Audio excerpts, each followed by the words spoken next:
Assalamualaikum warahmatullahi wabarakatuh. Kenalkan, nama saya Dendi Setiawan, NPM 182191049.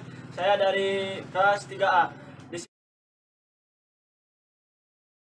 Bismillahirrahmanirrahim. Assalamualaikum warahmatullahi wabarakatuh. Waalaikumsalam warahmatullahi wabarakatuh. Oke, di sini saya akan menjelaskan tentang materi yaitu pola makan sehat, zat gizi makanan, zat gizi seimbang dalam kehidupan sehari-hari untuk kesehatan. Sebelum ke materi, alangkah baiknya kita berdoa dipimpin oleh kalian terlebih dahulu. Baik, sebelum melakukan pembelajaran, alangkah baiknya kita berdoa terlebih dahulu supaya diberi kelancaran dan manfaat, ilmunya bermanfaat. Berdoa dimulai.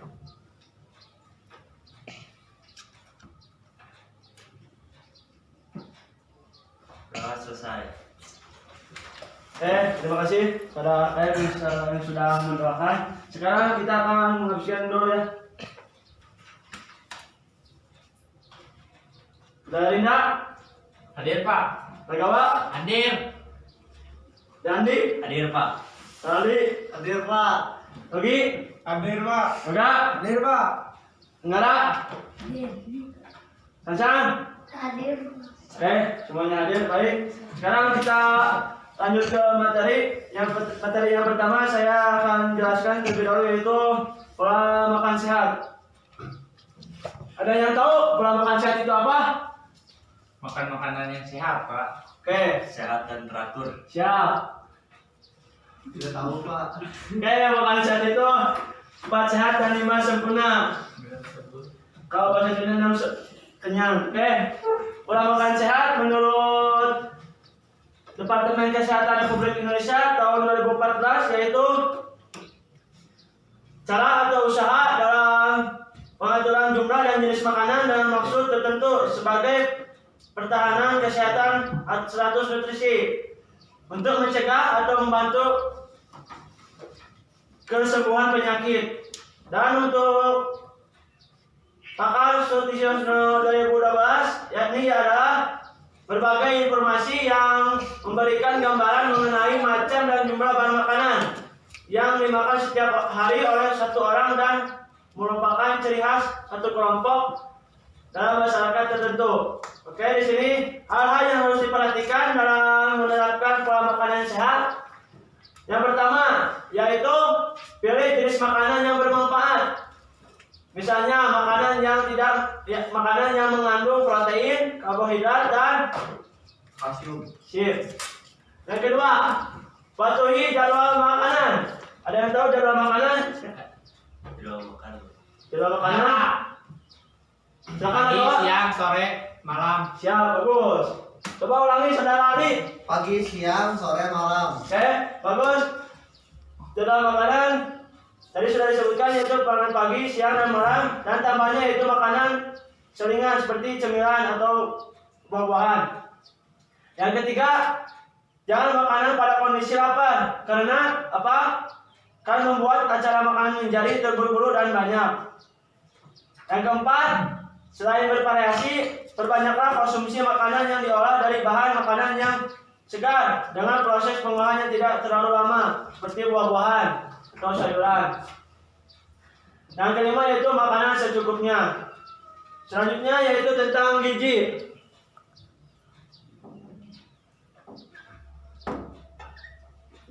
Oke, gizi. Ada yang tahu gizi itu apa?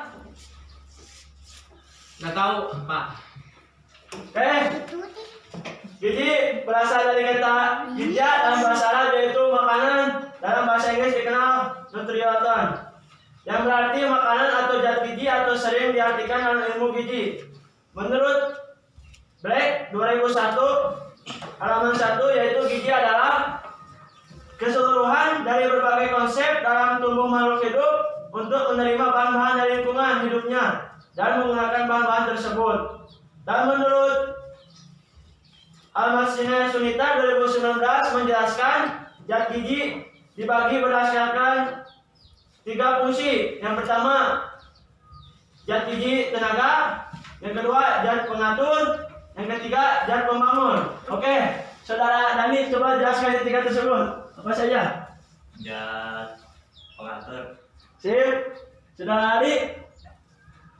Zat seimbang. Zat gizi tenaga. Tenaga. Yang satu lagi yaitu zat gizi pembangun. Ya, dan tahu zat gizi tenaga apa saja makanan-makanannya? Karbohidrat, protein. Ya, bagus. Dari itu ada padi-padian, umbi-umbian, tepung-tepungan seperti beras, jagung, umbi-umbian. Nah, itu termasuk karbohidrat. Yang kedua yaitu zat pengatur. Ada yang tahu zat pengatur apa saja? Zat pengatur itu sayuran dan buah-buahan. Yang ketiga, zat pembangun yang biasanya dimakan hewani dan hasil olahan seperti nabati, kacang-kacangan, tempe, dan tahu. Zat gizi yang dibutuhkan manusia, ada yang tahu apa saja? Tidak. Yang pertama itu ada karbohidrat, yang kedua ada lemak, yang ketiga ada protein, yang keempat ada vitamin, yang kelima ada mineral, yang keenam ada air, dan yang terakhir sudah cukup 6. Oke. Sekarang kita diskusikan setiap kelompok zat gizi karbohidrat itu apa saja. Yang kedua yaitu lemak, protein, vitamin, mineral, dan air. Silakan teman-teman berdiskusi untuk masing-masing dalam setiap kelompoknya. Cicik vaksin. Sekarang juga itu namanya. Karbohidrat, protein, air. Masih lima yang lupa. Genap kan? Karbo, protein, mineral, air. Keju kayak iya. Nabati. Pak mau nanya, Ya, kan tadi tuh ada 6 ya, ada air, protein, karbohidrat, mineral, dua lagi apa? yang dua lagi itu lemak sama vitamin. Oh. Ya. Siapa? Siapa? Simak. Ya, bagus, bagus.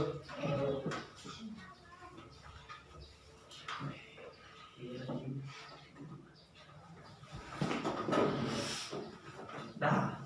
Vitamin, vitamin D, vitamin C, vitamin A, B, vitamin D. Bagus, bagus. Siapa? Mineral.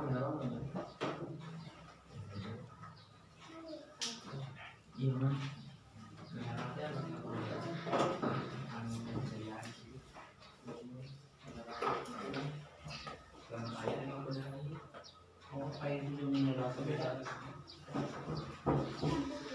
Mengandung air. Ion menuju.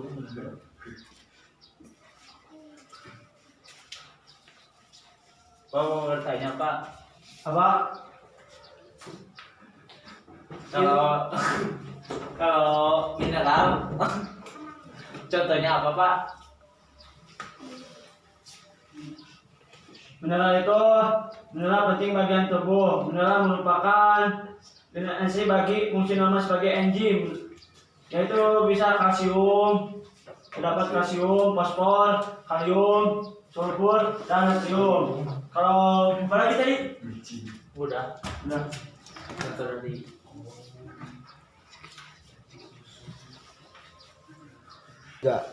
baik, diskusi sudah selesai. Saya akan menanyakan kepada peserta didik contoh-contoh dan teknik yang dibutuhkan oleh manusia apa saja. Ada yang tahu? Oke, saudara Rali, Yang saya tulis dari diskusi barusan Pak, ada Ya. protein, lemak, mineral, dan vitamin. yaitu termasuk Protein itu termasuk ada telur, susu, dan daging. bagus, Lalu kalau lemak seperti mentega atau minyak. bagus, Kalau mineral di sana ada kalsium, zat besi, dan tembaga, ya, temboga. Vitamin kalau di vitamin itu ada vitamin A, B, C, D, E, dan K.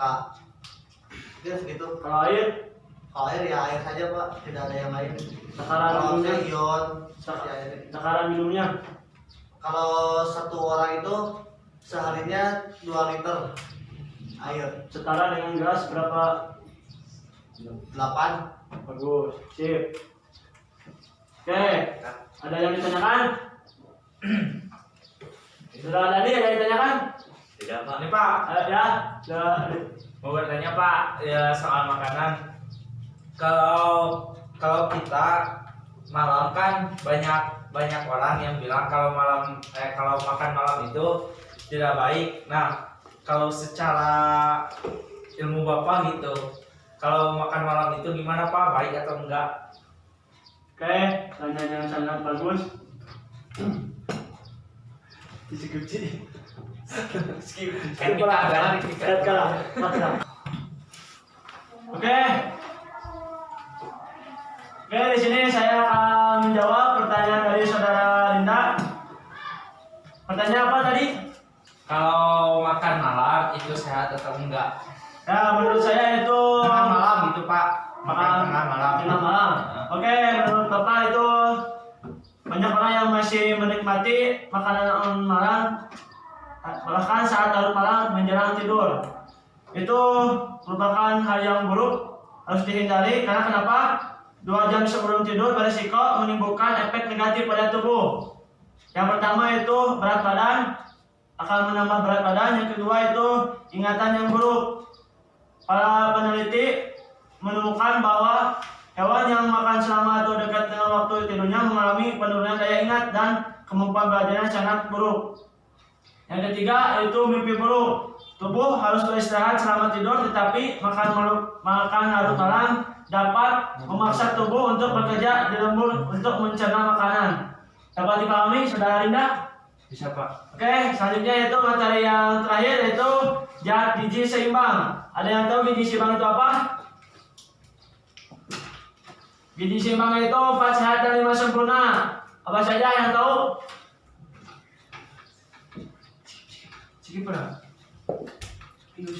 Kan saya menjelaskan namanya. Oke, sekarang selanjutnya yaitu zat gizi seimbang adalah susunan pangan sehari-hari yang mengandung zat gizi dan jenis dan jumlah sesuai dengan kebutuhan tubuh. Gizi seimbang mengandung komponen-komponen yang lebih kurang sama yaitu cukup serta kuantitas, cukup serta kualitas. Ada beberapa zat gizi yang terdapat dalam gizi seimbang. Yang pertama itu ada energi,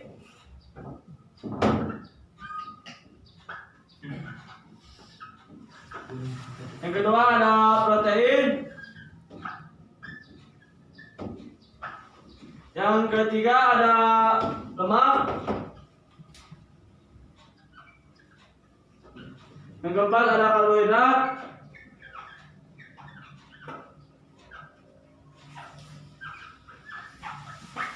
yang kelima ada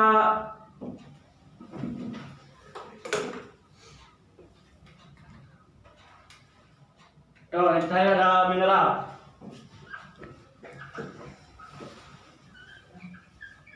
Inilah zat gizi yang terkandung dalam komponen-komponen zat gizi seimbang. Prinsip seimbang itu menjadi 4 pilar. Yang pada dasarnya merupakan upaya untuk menyampaikan antara zat gizi yang keluar dari zat gizi masuk dengan berat badan secara tertentu. 4 pilar tersebut ada: 1. Mengkonsumsi makanan beragam. Yang kedua, membiasakan perilaku hidup sehat. Yang 3, melakukan aktivitas fisik. Yang keempat, ada mempertahankan dan membantu berat badan yang normal. Oke, saya Bapak akan menjelaskan satu-satu. Yang pertama, mengkonsumsi makanan beragam. Beraneka-ragaman dalam prinsip ini, selain keanekaragaman jenis pangan, juga termasuk komposisi makanan yang seimbang dalam jumlah yang cukup, tidak berlebihan, dan dilakukan secara teratur. Yang kedua, dengan membiasakan perilaku hidup bersih dan menghindarkan seseorang dari keterpaparan terhadap sumber infeksi. Selalu mencuci tangan dengan sabun, bagus, dan air Mengalir. bagus. Dan sebelum makan, sebelum memberikan ASI, sebelum menyiapkan makanan dan minuman, dan setelah buang air besar dan kecil, akan menghindari terkontaminasinya tangan dan makanan dari kuman dan penyakit. Yang ketiga, melakukan aktivitas fisik. Apa saja itu? Berolahraga dengan cukup. Siap, bagus. Salah satu indikasinya itu menunjukkan bahwa telah terjadi keseimbangan zat gizi di dalam tubuh ada. Oke. Selanjutnya, pengaruh gizi terhadap kesehatan besar. Orang yang berkekurangan gizi akan mengalami gangguan pada tubuhnya dan menyebabkan berbagai penyakit yang ada di dalam tubuhnya. Sebaliknya juga orang yang cukup gizi akan lebih sehat, bugar, dan karena berfungsi dengan baik organ tubuhnya, kuat sistem kekebalan tubuhnya, daya tahannya, terhindar dari penyakit. Gizi adalah senyawa dan bahan organik yang dibutuhkan oleh tubuh untuk dapat bekerja secara normal pada sistem tumbuhan. Nutrisi dapat berupa vitamin, mineral, dan sumber kalori. Kebutuhan nutrisi atau gizi harus dicukupi, terutama pada anak yang masih berada balita, masih masa pertumbuhannya, masa perkembangannya harus sesuai dengan gizi yang seimbang. Gizi yang kurang terdampak pada sumber daya manusia yang buruk. Masa yang akan datang tidak rapi, ceroboh, sering lupa, gagal dalam memahami instruksi. Anak tampak boleh bodoh, cenderung dihindari teman-temannya karena kurang dapat bekerja.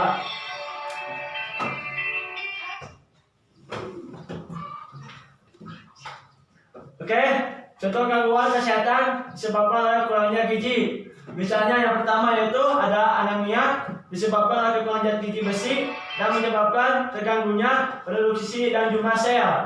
Yang kedua ada beriberi disebabkan kekurangan zat tiamin dan menyebabkan kaki kram, sakit, dan bengkak. Osteoporosis yaitu menyebabkan tulang keropos, mudah patah saat terluka dan nyeri pada sendi. Yang keempat, rabun ayam atau Staropia disebabkan kekurangan zat vitamin A dan menyebabkan gangguan pada penglihatan, menyebabkan sulit untuk melihat. Itulah materi yang bisa Bapak sampaikan dalam materi zat gizi makanan, zat gizi seimbang dalam pola makanan sehat. Kita bisa mengaplikasikannya dalam kehidupan sehari-hari kita. Dalam pola makanan sehat seperti apa, zat gizi makanan yang terkandung dalam makanan-makanan itu seperti apa. Mudah-mudahan dapat dipahami. Paham. Pak. Itulah Bapak yang saya sampaikan. Akhirul kalam. Assalamualaikum warahmatullahi wabarakatuh. Waalaikumsalam warahmatullahi wabarakatuh. Ya, Bapak.